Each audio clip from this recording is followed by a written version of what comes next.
The main objective of the project was building the capacity of EAM and its partners in the utilization of the Impact's participatory methodology to mobilize and integrate local and technical knowledge on soil fertility management. Agriculture is the most widespread form of human-environment interaction.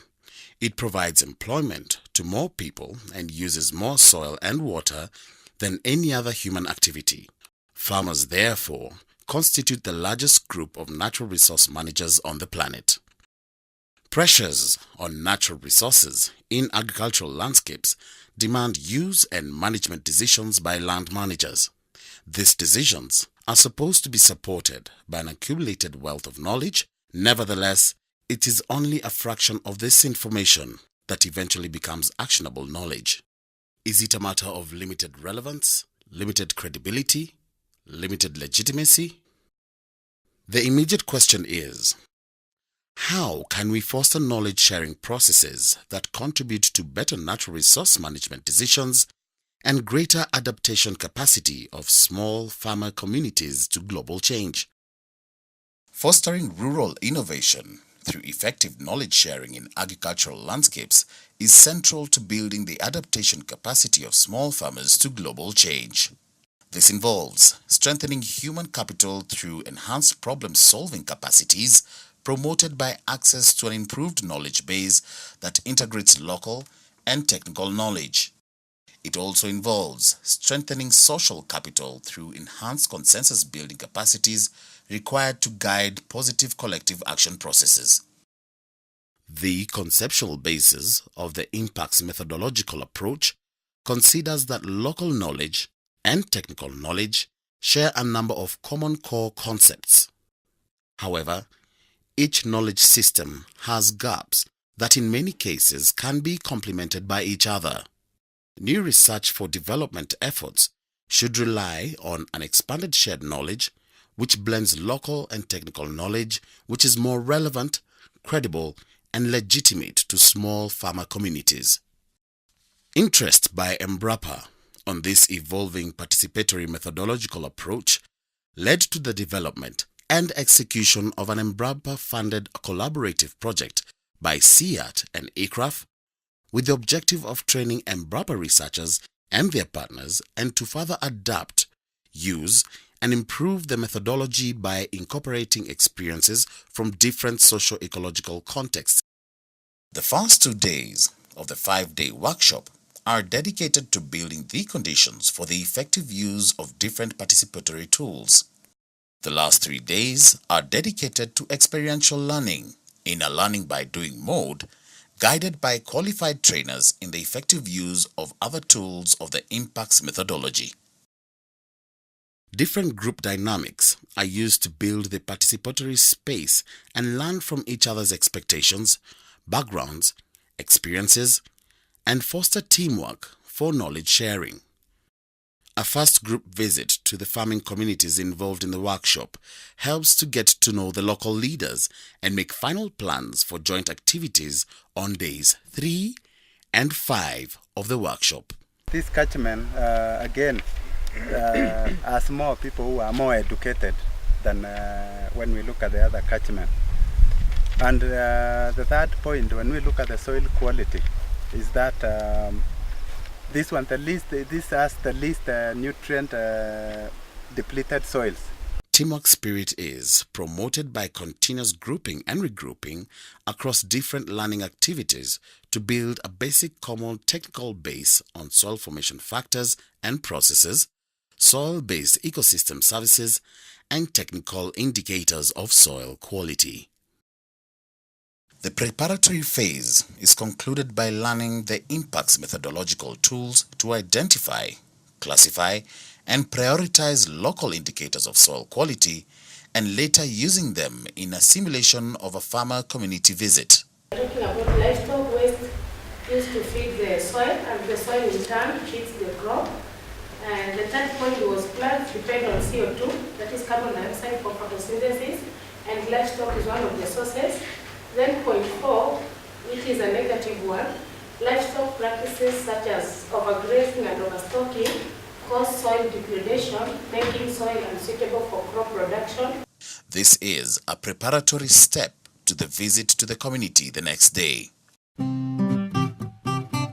On the third day of the workshop, a farmer community visit is organized to use the impacts methodological tools to learn from farmers about local indicators of soil quality and common soil fertility management practices. Farmers representing different communities from the study area meet at one of the communities to participate in a knowledge-sharing exercise with workshop trainees guided by participatory tools to identify, classify, and prioritize local indicators of soil quality. The synthesis matrix brings together the results from all different working groups and generates a list of local indicators in order of importance for the study area. Local indicators are an essential input for the integration step.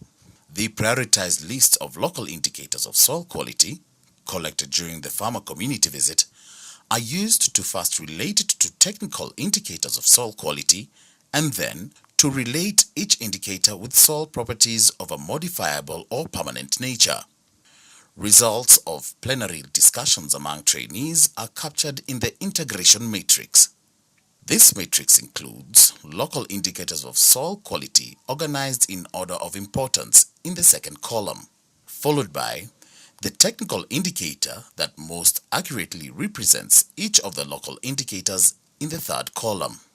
The next four columns are used to classify the modifiable or permanent nature of the different soil properties represented by the soil quality indicators.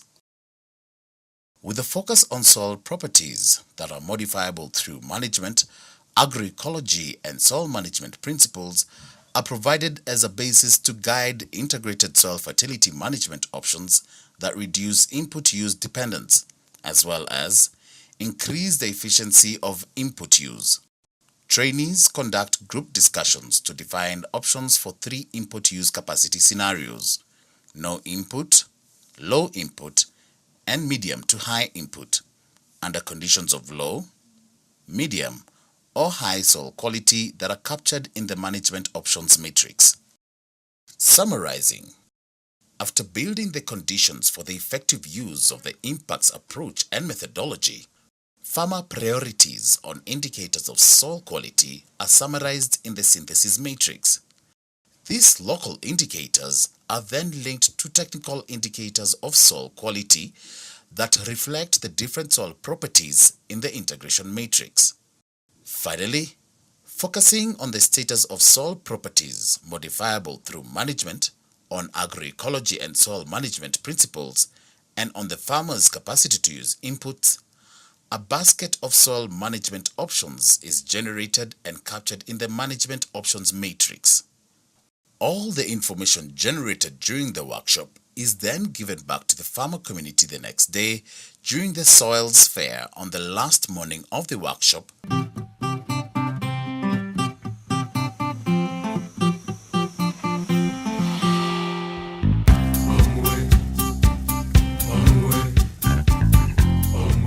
Cha muhimu ni kwamba tunalenga yale mashamba ambayo yana shida kawaida. Tuseme umekuwa ukitumia DAP. DAP si ni mbolea.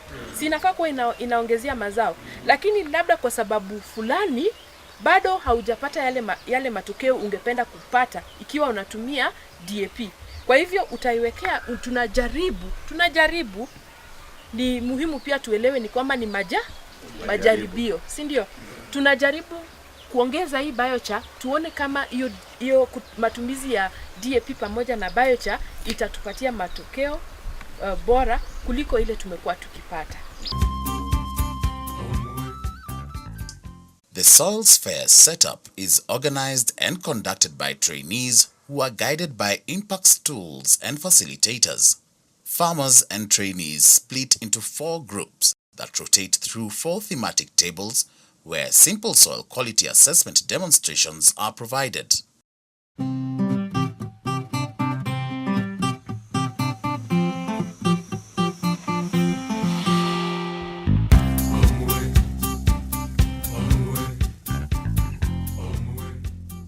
Concluding activities on the last afternoon of the workshop include reflections about the usefulness and applicability of the impacts methodology in their respective work and institutional settings.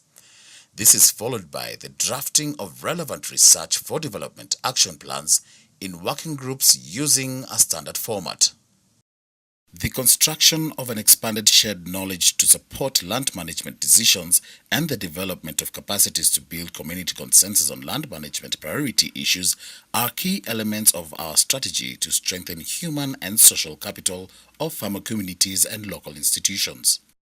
Furthermore, an improved communication between farmers and other agricultural professionals is essential to link knowledge to action that is catalyzed through action plans that aim at improved land and soil management collective action processes. Future challenges and opportunities include promoting further capacity building and participatory research using the impacts methodology throughout Africa, now facilitated by the recent English edition. Developing and using local soil quality monitoring systems to make better agricultural management decisions, and finally, connecting soil processes with society by embracing the ecosystem services framework.